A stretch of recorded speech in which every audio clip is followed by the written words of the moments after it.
Hello les matheux! Dans cette vidéo, je nous propose de revoir ensemble les triangles. Alors, prête à devenir des experts? C'est parti!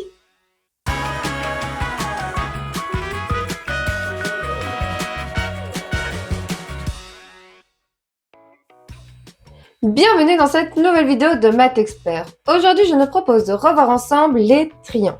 Les côtés, les angles, le périmètre et l'aire, nous allons tout décortiquer ensemble pour que tu deviennes incollable sur le sujet. Alors, installe-toi confortablement, n'hésite pas à prendre des notes et c'est parti pour devenir des experts.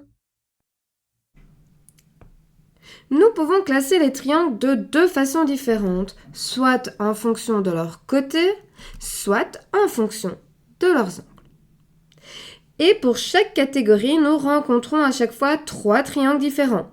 En fonction des côtés, nous avons le triangle quelconque ou scalène, le triangle isocèle et le triangle équilatéral. En fonction de si le triangle n'a aucun côté de même longueur, deux côtés de même longueur ou trois côtés de même longueur. En fonction des angles, nous avons le triangle acutangle, le triangle rectangle et le triangle obtusangle, en fonction de si le triangle a trois angles aigus, un angle droit et deux angles aigus, ou un angle obtus et deux angles aigus. Notons que le triangle isocèle possède également deux angles de même amplitude et que le triangle équilatéral possède trois angles de même amplitude qui mesurent tous 60 degrés. Nous pouvons non seulement classer les triangles en fonction de leurs côtés et de leurs angles, mais nous pouvons également créer des ponts entre ces deux classifications. Par exemple, un triangle isocèle peut très bien être en même temps rectangle. C'est ce que nous appelons la nature d'un triangle. Ainsi, un triangle scalène peut être acutangle, rectangle ou encore obtusangle. Un triangle isocèle peut également être acutangle, rectangle ou obtusangle. En revanche, un triangle équilatéral ne peut être que acutangle puisque tous ses angles mesurent 60 degrés, donc tous ses angles sont aigus.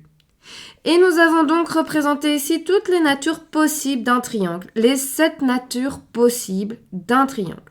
Et notons que les angles d'un triangle isocèle rectangle mesurent toujours 45 degrés, 90 degrés et 45 degrés. Maintenant que nous avons revu ensemble les classifications d'un triangle et la nature d'un triangle, nous pouvons nous attaquer au dernier point que je souhaitais aborder avec toi, à savoir comment faire pour calculer le périmètre d'un triangle et comment faire pour calculer l'aire d'un triangle. Le périmètre d'une figure s'intéresse au contour de cette figure. Autrement dit, il faut additionner les longueurs de tous les côtés d'une figure pour connaître son périmètre.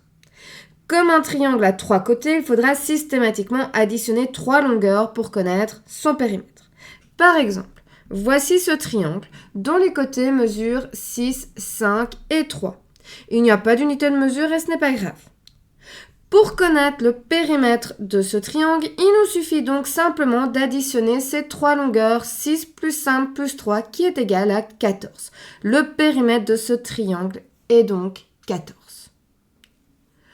Concernant l'aire, l'aire d'un triangle se calcule en appliquant la formule base fois hauteur divisé par 2, où la base et la hauteur sont perpendiculaires.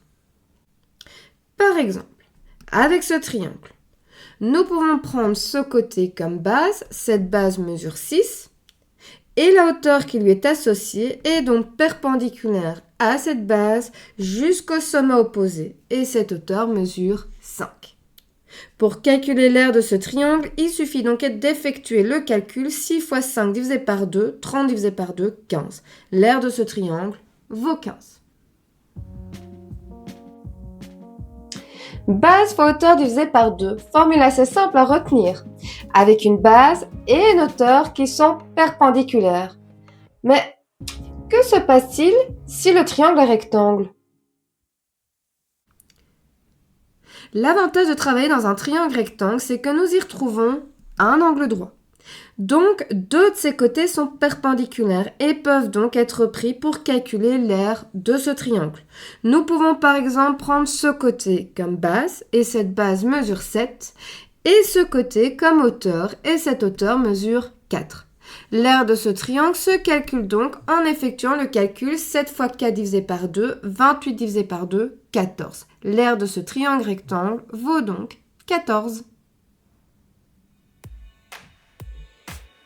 Et voilà, j'espère que cette vidéo t'aura aidé. N'hésite pas à dire en commentaire. Et si tu as des questions, tu peux également les déposer en commentaire et j'essaierai d'y répondre du mieux que je peux.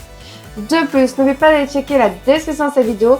Tu y retrouveras différents liens qui ont pour unique but de t'aider à renforcer ta compréhension. Car la règle d'or pour réussir en mathématiques reste toujours la même, faire régulièrement des exercices à la maison. Quant à moi, je te dis à très bientôt pour une prochaine vidéo.